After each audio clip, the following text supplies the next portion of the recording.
ए सांगमाने देखा गो तमान के काराटे कहबा कहली बोली केते कथा कहि जाउ छ सतरे फुला ए थगो तमार कथा इतकी थगो तमाते जानि छ मोर बाबा के छाने ले देखले केनता खाटी होतिसी सेति लागि गो जल्दी जो जल्दी मास हमले पूजा सारी करी घर के पला मागो ठीक আছে গো चल गो चल जल्दी जी मागो चल गो चल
अरे फुला फुला फुला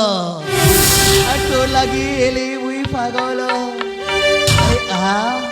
अरे आ करबी तो के गेला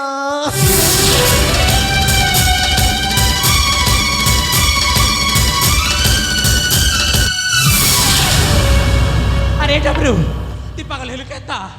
देख तो फले फले कुछ है तीर पोला ने तुम्हें मोर बाके डाक मी पले जीव हां अच्छा खास किरा पले जीव ए फुला अरे देह के दे